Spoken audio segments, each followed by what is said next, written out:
अक्सर हम यही सुनते हैं कि सपनों को पूरा करने के लिए कड़ी मेहनत की ज़रूरत होती है। लेकिन अगर यही सपना हमें गलत रास्ते पर ले जाए तो इसका अंजाम भी बहुत बुरा होता है। दोस्तों, आज हम आपको एक ऐसी सच्ची घटना के बारे में बताने जा रहे हैं जिसे एक ऐसे मास्टरमाइंड शख्स ने अंजाम दिया था जिसका सपना रातों रात अमीर बनने का था और इंदौर शहर के श्रीनगर इलाके में एक ही परिवार में रहने वाली 3 महिलाओं की हत्या बड़ी ही बेरहमी से कर दी गई थी। ये एक ऐसी घटना थी जिसे rarest of the rare case का नाम दिया गया था।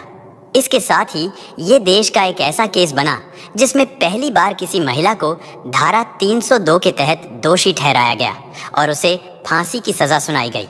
आखिर कौन था वो जिसने अमीर बनने के सपने को पूरा करने के लिए एक ही परिवार की पूरी पीढ़ी को खत्म कर दिया? इस पूरी घटना की सच्चाई को जानने के लिए हमारे साथ आखिर तक बने रहें। वीडियो में आगे बढ़ने से पहले हमारे चैनल को सब्सक्राइब और वीडियो लाइक करना बिल्कुल ना भूलें और समाज में हो रही ऐसी दिल दहला देने वाली घटनाओं से रूबरू होते रहें ताकि आप भी सावधान रह सकें। आइए अब आपको बताते हैं इस घटना के बारे में। तारीख थी 13 दिसंबर 2013। इंदौर डिस्ट्रिक्ट कोर्ट ने 3 लोगों को मौत की सजा सुनाई। भारत की न्याय व्यवस्था में मौत की सजा rarest of the rare cases में ही सुनाई जाती है, यानी तब जब अपराध इतना जघन्य हो कि वे अपराध की दुनिया में भी अपवाद माना जाता हो। लेकिन आरोपी पक्ष के वकील ने कोर्ट से अपील की थी कि 23 वर्षीय नेहा को कम उम्र और महिला होने की वजह से उसकी फांसी की सजा को उम्र कैद में बदल दिया जाए। लेकिन ये अपराध इतना क्रूर, जघन्य और अविश्वसनीय था कि जज ने उनकी इस अपील को सिरे से खारिज कर दिया। तो आखिर 23 साल की उम्र में पेशे से टेलीकॉलर और सेल्स गर्ल नेहा ने ऐसा कौन सा अपराध किया था जो भारत की न्याय व्यवस्था में मौत की सजा का हकदार माना गया था? दरअसल सन 2011 में मई के आखिरी हफ्ते में बैंक मैनेजर निरंजन देशपांडे ने इंदौर के पोश इलाके श्रीनगर कॉलोनी में एक आलीशान फ्लैट किराए पर लिया। उनके अलावा उनके परिवार में उनकी 46 वर्षीय पत्नी मेघा देशपांडे और 21 वर्ष की बेटी अश्लेषा देशपांडे, साथ ही उनकी 76 वर्षीय सास रोहिणी भी कुछ दिन के लिए उनके घर रहने के लिए आई हुई थी।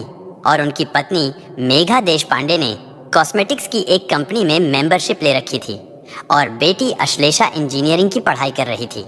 लेकिन जब 19 जून 2011 की शाम को उसी फ्लोर पर रहने वाली दीप्ति कपिल जब ऑफिस से लौटते हुए अपने घर की तरफ बढ़ी तो अचानक से ठिठक गई, क्योंकि उनके पड़ोसी यानी देशपांडे परिवार के घर का दरवाजा बाहर से बंद था और घर के बाहर खून से सने पैरों के निशान दिखाई दे रहे थे। ये देखकर दीप्ति घबरा गई थी और उन्होंने फौरन इसकी जानकारी मकान मालिक विशाल पांडे को दी। दीप्ति का फोन सुनते ही मकान मालिक विशाल पांडे जल्दी से फ्लैट पर पहुंचे। इसके बाद उन्होंने मेघा देशपांडे को आवाज लगाई। काफी देर तक आवाज लगाने के बाद ना तो घर के अंदर से कोई बाहर निकला और ना ही किसी ने कोई जवाब दिया। इसके बाद मकान मालिक ने घर की खिड़की से अंदर झांकने की कोशिश की। अंदर झांकते ही उनकी जोर से चीख निकली, क्योंकि घर के अंदर का नजारा बहुत ही खौफनाक और भयावह था। उन्होंने देखा कि घर के अंदर एक नहीं, 2 नहीं, बल्कि 3 लाशें पड़ी थीं और पूरा कमरा उन तीनों के खून से लथपथ था। और थोड़ी ही देर में आसपास के इलाके में ये खबर जंगल में आग की तरह फैल गई। एक ही परिवार की 3 महिलाओं की इस तरह से निर्मम हत्या हो जाना बेहद अविश्वसनीय था। ये तीनों अच्छे परिवार की सीधी सादी महिलाएं थीं। इनसे भला किसी की क्या दुश्मनी हो सकती थी? और जब इंदौर पुलिस के अधिकारी घटनास्थल पर पहुंचे तो अंदर का दृश्य देखकर उनके भी रोंगटे खड़े हो गए, क्योंकि हत्याएं बेहद क्रूर तरीके से की गई थीं और जिस कमरे में तीनों लाशें पाई गई थीं वो कमरा खून से रंगा हुआ था। और 46 वर्ष की मेघा को तो सिर में गोली मारकर मौत की नींद सुला दिया गया था और 76 वर्ष की उनकी मां रोहिणी और 21 साल की उनकी बेटी अश्लेषा को चाकुओं से हमला करके मार डाला गया। बाद में पोस्टमार्टम रिपोर्ट से पता चला कि इन तीनों महिलाओं के शरीर पर 70 से ज्यादा बार चाकुओं से वार किया गया था। लेकिन पुलिस ये सोच रही थी कि इतनी बेरहमी से इन 3 महिलाओं की हत्या आखिर कौन कर सकता था, क्योंकि उनको तो इस इलाके में आए हुए अभी मात्र 2 हफ्ते ही हुए थे और आसपास के किसी भी व्यक्ति को उनके बारे में कुछ ज्यादा जानकारी नहीं थी।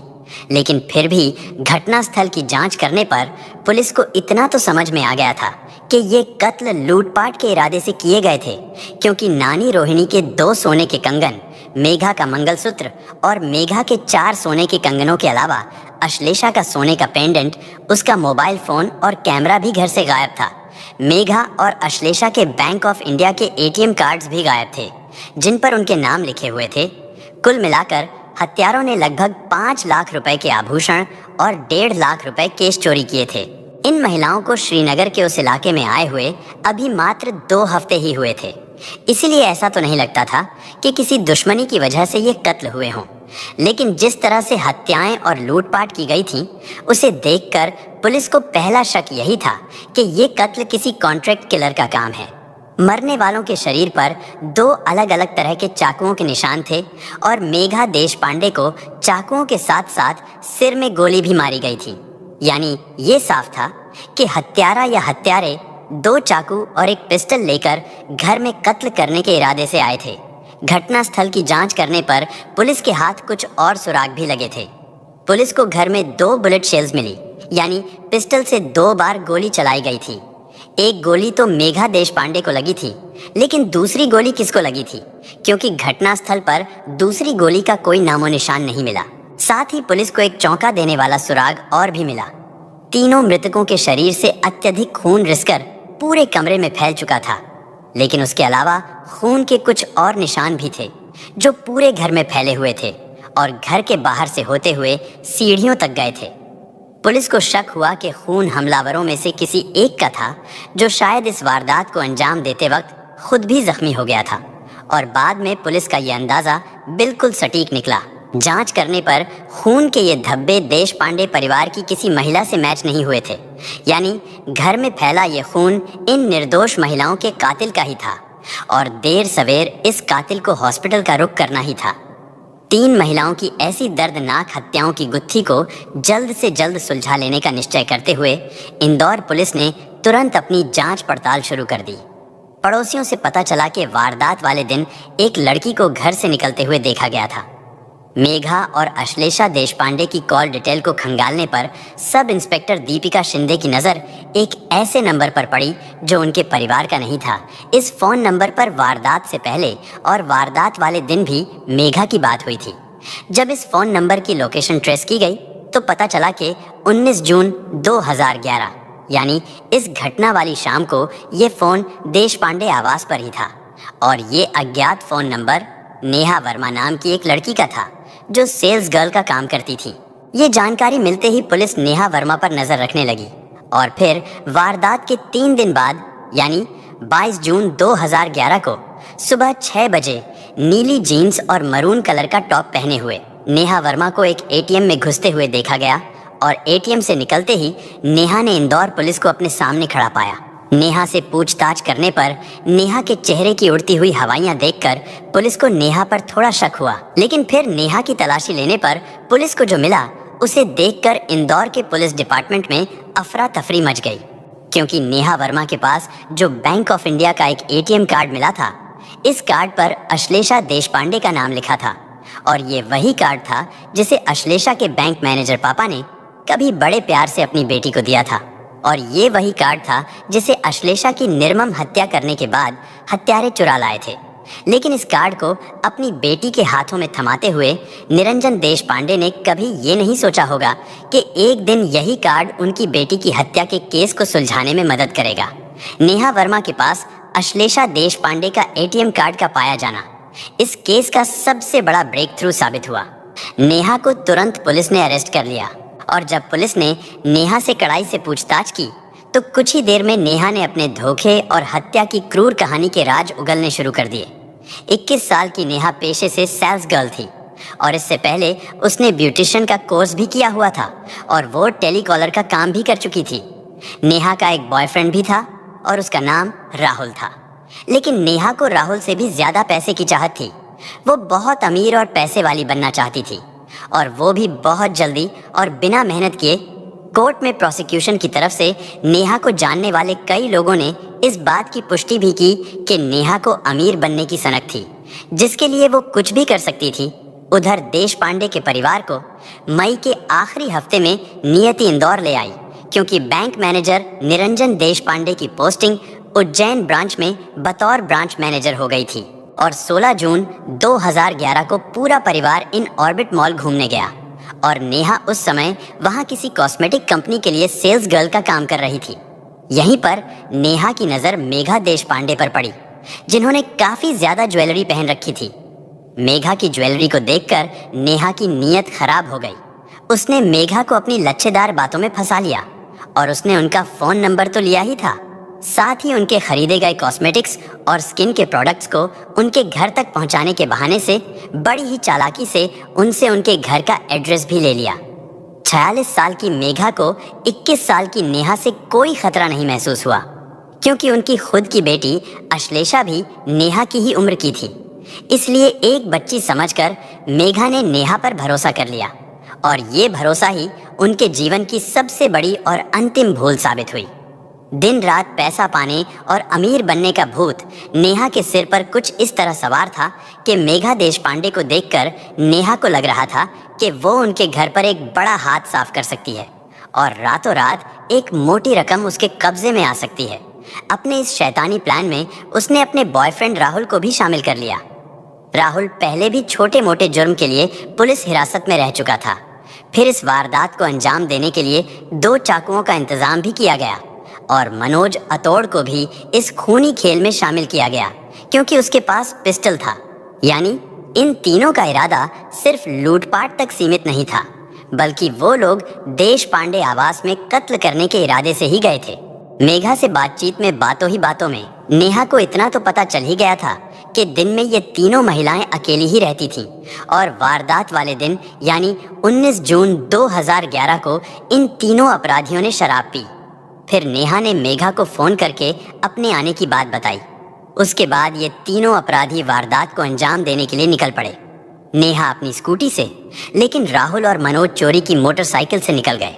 देश पांडे आवास पर पहुंचने के बाद मेघा ने नेहा को देखकर घर का दरवाज़ा खोल दिया, लेकिन नेहा के पीछे पीछे राहुल और मनोज भी घर में घुस गए। राहुल और मनोज से मेघा की झड़प हुई और हाथापाई के सबूत भी पाए गए। इसी हाथापाई में पहले मेघा पर चाकू से वार किए गए और फिर राहुल ने मेघा के सिर में गोली मार दी और इसी समय राहुल ने गलती से स्वयं अपने पैर में भी गोली मार ली। और ये वही चौथे खून के धब्बे थे जो बाद में देश पांडे आवास में पाए गए और ये राहुल का ही खून था जो घर से सीढ़ियों तक फैला हुआ पाया गया था। मेघा के बाद राहुल और मनोज 76 साल की रोहिणी और 21 साल की अश्लेषा की तरफ बढ़े और उन्हें भी चाकुओं से हमला करके मौत की नींद सुला दिया। लेकिन इससे पहले ही अश्लेषा से उसके और उसकी मां के एटीएम कार्ड्स के पिन ले लिए गए। इस पूरी वारदात को अंजाम देने में इन तीनों को ज्यादा समय नहीं लगा। बस कुछ ही मिनटों में वो घर घर से शमशान में तब्दील हो गया था और पैर में गोली लगने के बाद राहुल बार बार नेहा से उसे हॉस्पिटल पहुंचाने के लिए कहता रहा, लेकिन नेहा ने उसे किसी भी हालत में हॉस्पिटल जाने से मना कर दिया। और 2 दिन तक खून बहने के बाद जब राहुल से नहीं रहा गया तो 21 जून 2011 को अन्नपूर्णा पुलिस स्टेशन में अज्ञात लोगों के विरुद्ध राहुल के पैर में गोली मारने की एफआईआर दर्ज कराई और हॉस्पिटल में एडमिट हो गया। और नेहा के बयान के आधार पर इंदौर पुलिस ने राहुल को हॉस्पिटल से और मनोज को उसके घर से अरेस्ट कर लिया। बाद में बैलिस्टिक्स जांच में ये साबित हो गया कि मेघा के सिर में जो गोली मारी गई थी और जो गोली राहुल के पैर में लगी थी वो दोनों एक ही पिस्टल से चलाई गई थी। और इनके पास से पुलिस ने वारदात के समय पहने हुए कपड़े भी बरामद कर लिए जो कि खून से सने हुए थे और ये खून बाद में तीनों मृतकों के खून से मैच हो गया। इसके अलावा इन तीनों अभियुक्तों के फिंगरप्रिंट्स भी घर में मिले अज्ञात फिंगरप्रिंट से मैच हो गए। इसके अलावा पुलिस ने इन तीनों के पास से 2 जोड़ी सोने के कंगन, एक सोने का पेंडेंट, एक टूटा हुआ मंगलसूत्र, एक मोटी सोने की चेन, 2 मोबाइल फोन, एक कैमरा और कई एटीएम कार्ड्स भी बरामद किए जो कि मृतकों के थे। यानी अब इसमें कोई शक नहीं था कि 19 जून 2011 की शाम को नेहा वर्मा की अगुवाई में ये तीनों देश पांडे आवास में लूटपाट और हत्या के इरादे से गए थे और इस दर्दनाक घटना को इन तीनों ने ही अंजाम दिया था। पुलिस के अनुसार इस वारदात की मास्टरमाइंड 21 साल की नेहा वर्मा थी यानी ये पूरा हत्याकांड उसी के इशारे पर रचा गया था। जल्द से जल्द पैसा पा लेने की चाहत ने उसको शैतान बना दिया था और सोने के चंद आभूषणों के लिए 3 मासूम जिंदगियों के ऐसे क्रूर अंत को रेयरेस्ट ऑफ रेयर की कैटेगरी में रखते हुए इन तीनों आरोपियों को यानी नेहा वर्मा, राहुल चौधरी और मनोज अतोड़ को कोर्ट ने मौत की सजा सुनाई। इस घटना की जघन्यता पर एक और मोहर लगाते हुए हाई कोर्ट ने भी इस सजा को बरकरार रखा। लेकिन इसके बाद ये केस सुप्रीम कोर्ट में चलता रहा और सुप्रीम कोर्ट की 3 सदस्य बेंच के जज justice U Lalit, justice S Ravindra Bhatt और जस्टिस बेला एम त्रिवेदी ने अपने फैसले में कहा कि तमाम सबूतों और हालात को मद्देनजर रखते हुए इस मामले में मौत की सजा देना उचित नहीं होगा। अदालत ने कहा कि न्याय के हित में कुल मिलाकर यही उचित होगा कि तीनों आरोपियों की सजाए मौत को कम से कम 25 साल की सजा के साथ उम्र कैद में बदल दिया जाए और इस तरह से अब ये तीनों आरोपी उम्र कैद की सजा काट रहे हैं। दोस्तों, इस घटना को सुनाने का उद्देश्य किसी का दिल दुखाना नहीं है, किसी को परेशान करना नहीं, बल्कि आपको जागरूक करना है, आपको सचेत करना है। दोस्तों, इस पूरी घटना के बारे में आपकी क्या राय है? कमेंट बॉक्स में ज़रूर बताएं और अगर हमारी मेहनत पसंद आई हो तो इस वीडियो को लाइक करते हुए शेयर भी करें। अगर आपने अब तक चैनल को सब्सक्राइब नहीं किया है तो हमारे चैनल को सब्सक्राइब कर लीजिए। धन्यवाद।